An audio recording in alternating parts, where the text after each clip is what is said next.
नमस्कार मित्रों, मैं किशनलाल राठौड़ संस्कृत ज्ञान स्टोर चैनल में आप सभी का हार्दिक स्वागत और अभिनंदन करता हूं। आज की इस वीडियो के अंदर हम 10वीं कक्षा के अंदर प्रथम पाठ सूची पर्यावरण को पढ़ेंगे। यहाँ पर आप इसको ध्यान से देखेंगे और समझेंगे। अयं पाठः आधुनिक संस्कृत कवे हरिदत्त शर्मण लस लतिका इति रचना संग्रहात् संकलितो अस्ति। यानी यह पाठ आधुनिक संस्कृत कवि हरिदत्त शर्मा के द्वारा लस लतिका इस प्रकार के रचना संग्रह से संकलित किया गया है। अत्र कवि यहाँ पर कवि महानगरा नाम यंत्राधिक्येन महानगरों के यंत्रों की अधिकता से प्रवर्धित प्रदूषणों ऊपरी बढ़ रहे प्रदूषण के ऊपर चिंतित मग्न दर्श्यते चिंतित मन दिखाई दे रहे हैं।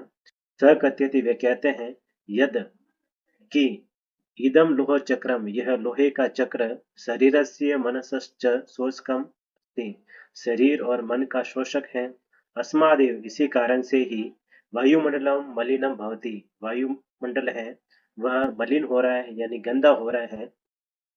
कवि महानगरीय जीवनात् कवि महानगर के जीवन से सुदूरम नदी निर्जरम बहुत दूर नदी निर्जर यानी झरने वृक्ष समूह लता कुंज यानी बेल और उसके समूह पक्षी कुल कलरव कुजित पन प्रदेशम प्रति यानी पक्षियों के द्वारा आवाज किए जाने वाले ऐसे वन प्रदेश की ओर गमना यानी जाने के लिए अभिलषित यानी इच्छा कर रहा है।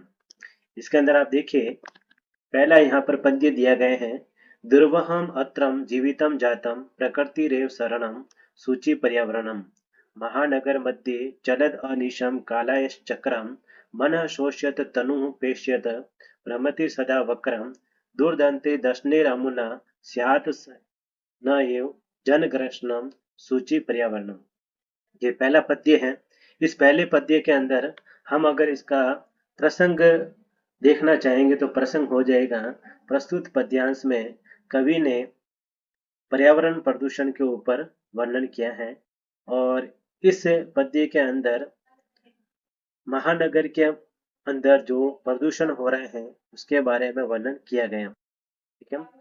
दुर्वहम अत्रम यानी यहाँ पर अत्र यानी यहाँ दुर्वहम यानी कठिन हो गए हैं जीवितम यानी जीना जात यानी हो चुका है प्रकृति रेव शरणम प्रकृति ही शरण है यानी यहाँ पर जीना बहुत ही कठिन हो गया है प्रकृति ही यहाँ पर शरण है। शुचि पर्यावरण इस कारण से आज शुद्ध पर्यावरण की बहुत ही आवश्यकता है। महानगर मध्य चलद अनिशम कालाश चक्रम महानगर मध्य यानी महानगर के बीच में चलद यानी चल रहे हैं अनिशम यानी लगातार या रात दिन कालाश चक्रम यानी लोहे के बने हुए चक्र यानी लोहे के बने हुए चक्र महानगरों के बीच में दिन प्रतिदिन या रोजाना चल रहे हैं जिससे मन शोष्यत तनु पेष्यत जिससे मन का शोषण हो रहा है और शरीर भी पीस रहा है। भ्रमति सदा वक्रम और यह हमेशा टेढ़ी चाल में घूमता है या चलता है। दुर्दंते दसने अमुना अमुना यानी इसके दुर्दंते यानी भयंकर दसने यानी दांतों के द्वारा इसके भयंकर दांतों के द्वारा स्यात यानी होना चाहिए न एवं नहीं यानी जन कृष्ण में लोगों का विनाश यानी इसके भयंकर दांतों के द्वारा लोगों का विनाश नहीं होना चाहिए। सूची पर्यावरण में इस कारण से आज जो शुद्ध पर्यावरण की आवश्यकता है। इसके अंदर आप देखिए कि कुछ व्याकरण के बिंदु भी हैं जैसे यहाँ पर दिया है दुर्वहम अत्र यानी दुर्वहम प्लस अत्र अनुस्वार व्यंजन संधि हो जाएगी। यहाँ पर प्रकृति ही प्लस एव हो जाएगा तो यहाँ पर रुत्व या रत्व विसर्ग संधि हो जाएगी। यहाँ पर आगे देखिए यहाँ पर दिया है चलद निशम यानी चलत प्लस अनिशम जशत व्यंजन संधि यहाँ पर। फिर यहाँ पर देखिए आगे भ्रमति में ब्रह्म धातु है और लट लकार प्रथम पुरुष एक वचन हो जाएगा। दूरदंते दसने अमुना इसके अंदर देखिए दूरदंते ही प्लस दसने प्लस अमुना हो जाएगा। यहाँ पर देखिए दोनों के अंदर ऋतु विसर्ग संधि हो जाएगी। अगला देखिए स्यात प्लस न प्लस ए हो जाएगा तो यहाँ पर जो पहले वाले में है द्वितीय व्यंजन संधि हो जाएगी स्यात प्लस न में और न प्लस ए में यहाँ पे प्रति संधि हो जाएगी। ठीक है। इस तरीके से ये कुछ व्याकरण के बिंदु हो गए। इसके अंदर हम जैसे यदि संदर्भ लिखना चाहे तो संदर्भ भी लिख सकते हैं। संदर्भ में क्या होता है हम कि यह जो पद्यांश है कौन से पाठ से लिया गए हैं, इसके लेखक कौन है, इत्यादि जो संदर्भ के अंदर होता है। तो संदर्भ क्या बनेगा इसका, प्रस्तुत पद्यांश हमारी पाठ्य पुस्तक सैमुसी द्वितीय भाग के सूची पर्यावरणम पाठ से लिया गए हैं और यह पद्यांश प्रमुख रूप से लसलतिका नामक संग्रह से उद्धृत हैं जिसके रचयिता हरिदत्त शर्मा हैं। और प्रसंग जैसे आपको पहले ही बताया है, प्रसंग हो जाएगा प्रस्तुत पद्यांश में पर्यावरण प्रदूषण के बारे में बताया गया है। ठीक है, इस तरीके से आपको लिखना है। फिर बाद में आपको हिंदी अनुवाद तो लिखना ही है। परीक्षा के अंदर आपको सप्रसंग भावार्थ पूछते हैं तो आपको प्रसंग और इसका भावार्थ लिखना है। भावार्थ में आप कुछ दो लाइनें जोड़ भी सकते हैं एक्स्ट्रा, बाकी शेष आपको इसके हिंदी अनुवाद लिखना है। ठीक है। दूसरा पद्य देखिए यहाँ पर है, कज्जल मलिनम धूमम मुंचति सतशक्तियानम वाष्पयानमाला समधावति वितरन्ति ध्वानम यानानां पंक्तियो हि अनंता कठिनम संसरणम सूचि पर्यावरणम। अब इसका प्रसंग हम ऐसे भी लिख सकते हैं, पूरे पाठ का प्रसंग एक ही अपन लिख सकते हैं। जैसे प्रस्तुत पद्यांश में कवि ने पर्यावरण प्रदूषण का महत्व बताया गया है या पर्यावरण प्रदूषण का वर्णन किया गया है। लेकिन फिर भी हम एक एक पद्यांश का यहाँ पर अलग अलग प्रकार से पद्यांश देखेंगे, यहाँ पर प्रसंग देखेंगे। जैसे दूसरे पद्यांश का प्रसंग हो जाएगा, प्रस्तुत पद्यांश में कवि ने वायु प्रदूषण का वर्णन किया है। अब देखिए शब्दार्थ देख लेते हैं। कज्जल मलिनम यानी काजल के समान, मलिन धूमम यानी धुआं, मुंचती यानी छोड़ती है, सख्त शक्ति यानम यानी सैकड़ों की संख्या में रेलगाड़ियां, यानी इसका अर्थ हो जाएगा सैकड़ों की संख्या में जो रेलगाड़ियां हैं वह काजल के समान धुएं को छोड़ती हैं। वाष्पयानमाला यहाँ पर सत्य शक्ति यानम का अर्थ होगा सैकड़ों की संख्या में गाड़ियां होगा। ठीक है ना, सैकड़ों की संख्या में गाड़ियां काजल के समान धुएं को छोड़ती हैं। वाष्पयानमाला यानी रेलगाड़ियां ध्वानम यानी ध्वनि को, वितरंतिनी उत्पन्न करती हुई, संधावती यानी दौड़ती हैं। रेलगाड़ियां ध्वनि को उत्पन्न करती हुई दौड़ती हैं। याना नाम पंक्तियों ही अनंता यानी याना नाम वाहनों की पंक्तियों यानी पंक्तियों के ही अनंता निश्चित रूप से बीच में, संसरणम यानी जाना, कठिन यानी कठिन हो चुका है। ठीक है, तो पूरे का अर्थ हो जाएगा सैकड़ों की संख्या में मोटर गाड़ियां काजल के समान धुएं को छोड़ती हैं। रेलगाड़ियां ध्वनि को उत्पन्न करती हुई दौड़ती हैं। यानों यानी वाहनों के बीच में चलना निश्चित रूप से बहुत ही कठिन हो चुका है। सूची पर्यावरण, इस कारण से शुद्ध पर्यावरण की आज आवश्यकता है। इसके अंदर कुछ व्याकरण के टिप्पणियां हैं, उसको भी आप ध्यान रखेंगे। जैसे यहाँ पर दिया है मुंचती, मुंचती में यहाँ पे मुच धातु हो जाएगा और लट लकार प्रथम पुरुष एक वचन हो जाएगा। और कज्जल मलिनम यानी कज्जल इव मलिनम, तो यहाँ पर जहां पर इव लग जाएगा आपको पता है कि वहां पर कर्मधारय समास हो जाएगा, इसका विग्रह हो जाएगा कज्जल इव मलिनम। ठीक है। फिर सम धावंती में यहाँ पर देखें सम उपसर्ग है, धाव धातु हो जाएगी जिसका अर्थ होता है दौड़ना, और लट लकार प्रथम पुरुष एक वचन हो जाएगा। ठीक है ना। याना नाम में यहाँ पर देखिए यान मूल शब्द हो जाएगा, षष्ठी विभक्ति बहुवचन हो जाएगा। ठीक है ना। ही अनंता में ही प्लस अनंता हो जाएगा। और यहाँ पर आपको पता है कौन सी संधि होगी, ई के स्थान पे यह हुआ है तो यण संधि हो जाएगी। संसरण में सम उपसर्ग है, श्री धातु हो जाएगी और यहाँ पर ल्यूट प्रत्यय हो जाएगा। ठीक है, इस तरीके से ये यहाँ पर व्याकरण के कुछ पॉइंट्स इसके हो जाएंगे। ठीक है। अगला देखिए, यहाँ पर तीसरा पद्य यहाँ पर दिया गया है, वायुमंडलम भ्रशम दूषितम न ही निर्मलम जलम कुत्सित वस्तु मिश्रितम भक्ष्यम समलम धरातलम करणीयम बहिर्अंतर्जगति तु बहुश्रुतिकरणम सूचि पर्यावरणम। ठीक है, इसका यहाँ पर प्रसंग हो जाएगा, प्रस्तुत पद्यांश में कवि स्थल के प्रदूषण का वर्णन कर रहा है। इसका भावार्थ देखिए, पहले शब्दार्थ देख लेते हैं। वायुमंडलम यानी वायुमंडल, भ्रंशम यानी अत्यधिक, दूषितम यानी प्रदूषित, न यानी नहीं, ही निश्चित रूप से एक अव्यय है, निर्मलम यानी साफ सुथरा, जलम यानी जल। वायुमंडल बहुत ही अधिक दूषित हो चुका है।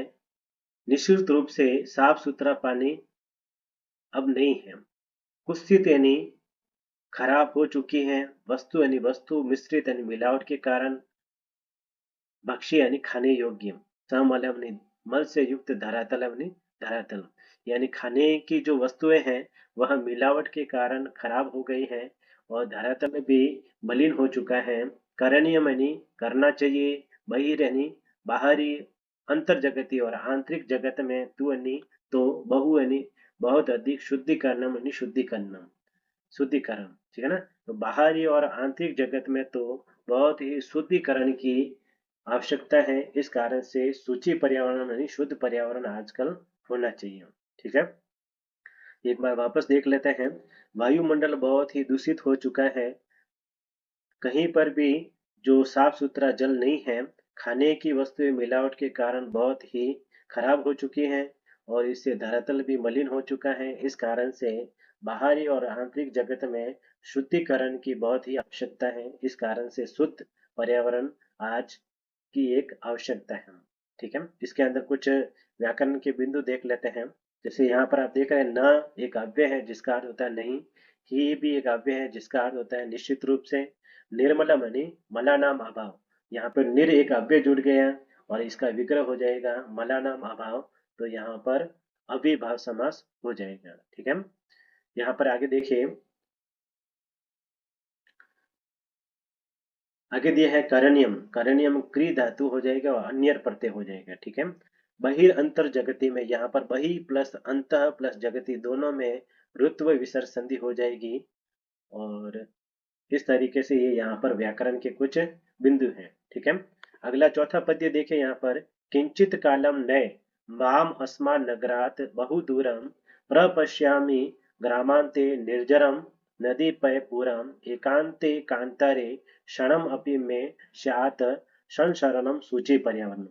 ठीक है, तो इसका प्रसंग हो जाएगा। प्रस्तुत पद्यांश में कवि कह रहा है कि मैं कुछ समय के लिए शहर से गांव की ओर जाना चाहता हूँ। इसके कुछ शब्दार्थ देख लेते हैं हम। किंचित यानी कुछ, काल यानी समय, न यानी ले जाओ, माम यानी मुझको, असमान यानी इस, नगरात यानी नगर से, बहु दूरम यानी बहुत दूर। तो कवि कह रहे हैं कुछ समय के लिए मुझको इस नगर से बहुत ही दूर ले जाओ।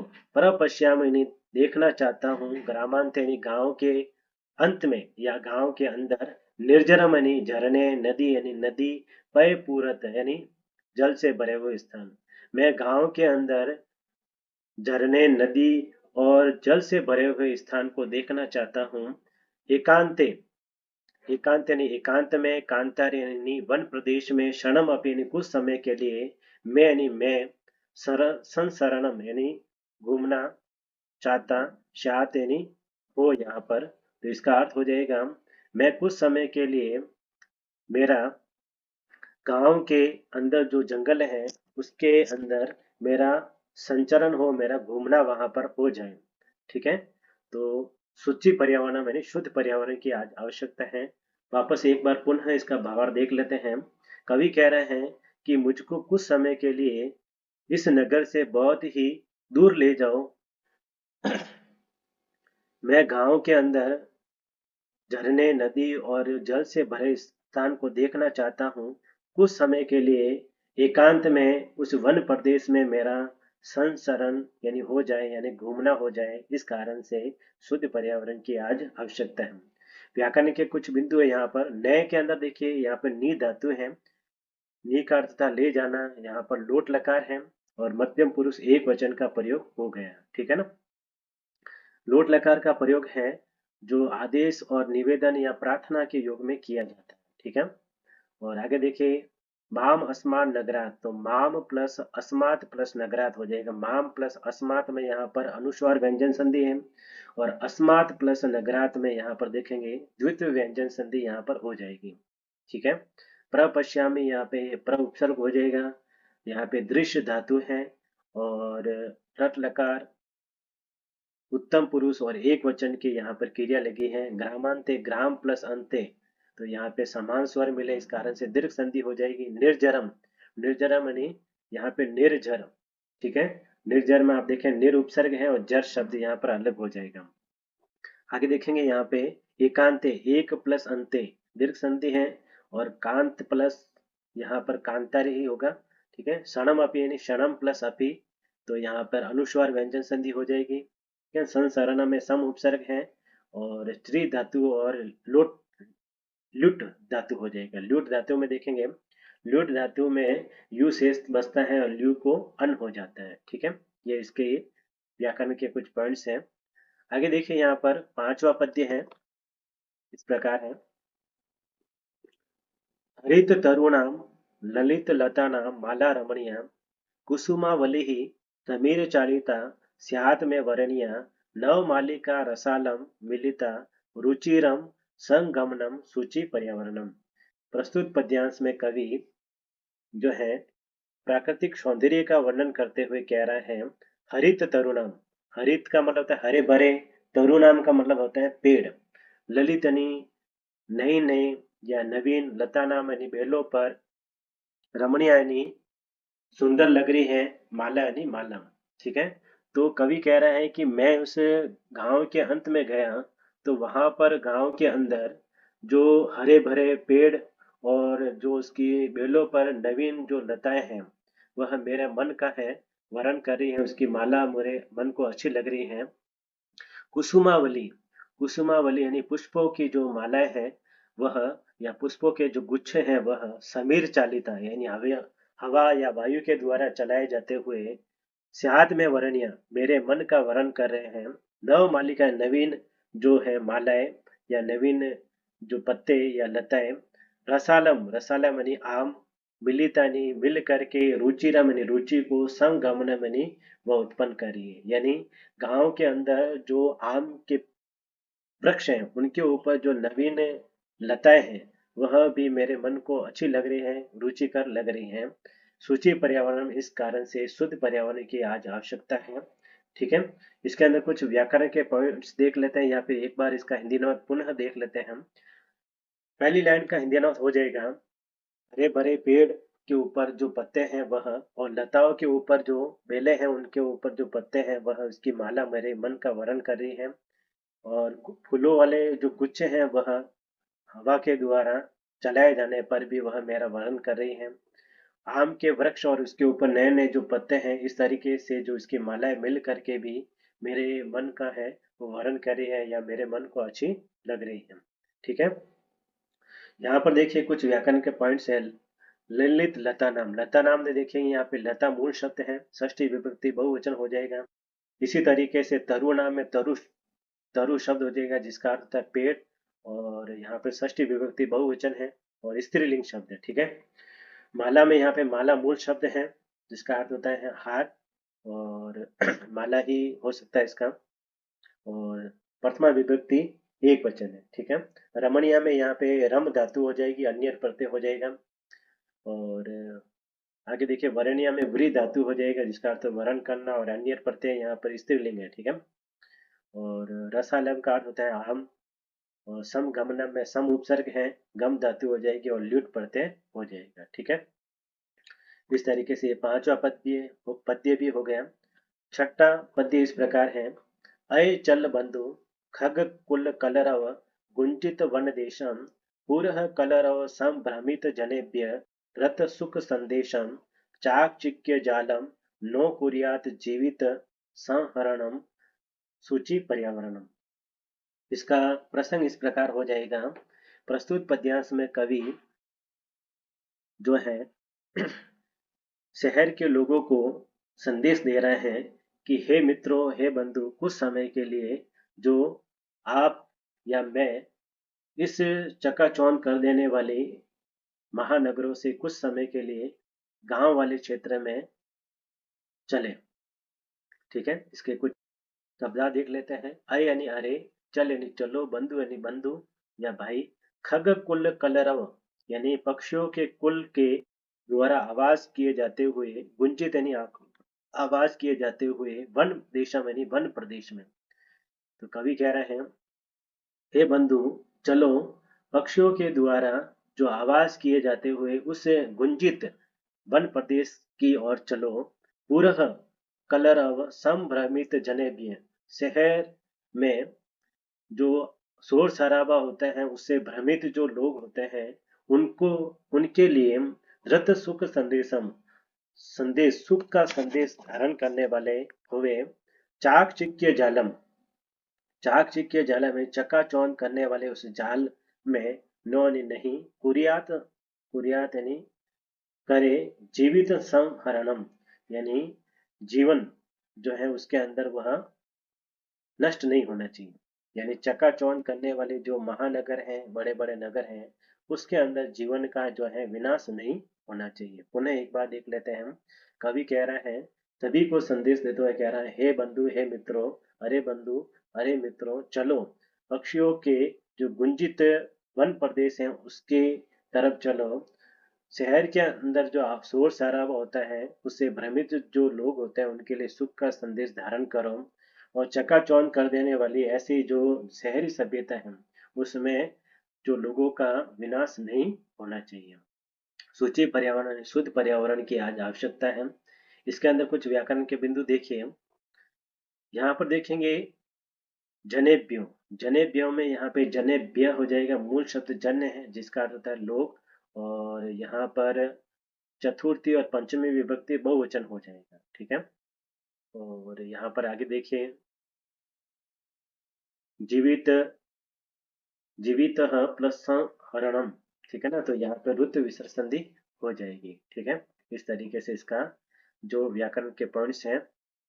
आगे देखिए यहाँ पर सातवां पद्य इस प्रकार है प्रस्तर तले लता तरु गुल्मा नो भवन्तु पिष्टाः पाषाणी सभ्यता निसर्गे स्याद न समाविष्टाः मानवाय जीवनम काम्ये नो जीवन मरणम सूचि पर्यावरणम। प्रस्तुत पद्यांश में जो कवि इसका प्रसंग बता रहे हैं कि इस पद्यांश में कवि ये संदेश दे रहे हैं कि पत्थर की सभ्यता में लोगों का विनाश नहीं होना चाहिए।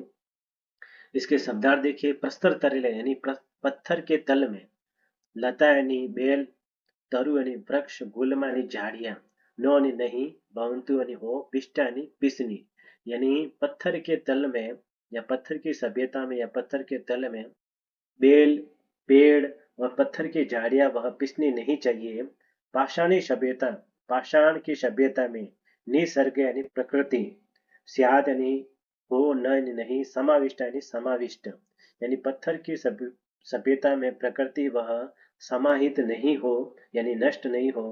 मानवाय जीवनम काम्य हम सभी मानव के जीवन की कामना करते हैं न जीवन मरणम न कि उसके मरने की। ठीक है ना। तो ये इसकी शुद्ध पर्यावरण की आज आवश्यकता है। इसके अंदर देखिए हिंदी अनुवाद वापस देख लेंगे। पत्थर के तल में बेल और पत्थर लता बेल और झाड़ियां वह पिसनी नहीं चाहिए। यानी कहने का भाव यह है कवि कह रहे हैं जो नगर महानगर हैं उसके अंदर देख रहे हैं बड़े बड़े कॉलोनियां बड़े बड़े शहरों को बसाने के लिए बड़े बड़े पेड़ बड़े बड़े लताएं और झाड़ियों को आज काटा जा रहे हैं। तो इस कारण से कवि कह रहे हैं कि पत्थर के तल में है लता बेल और झाड़ियां वह पिसनी नहीं चाहिए। पत्थर की सभ्यता में प्रकृति वह नष्ट नहीं होनी चाहिए।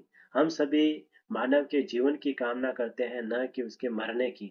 यानी कवि कह रहे हैं कि हम सभी मानव जीवन की कामना करते हैं। ठीक है ना। न कि उसके मरने की।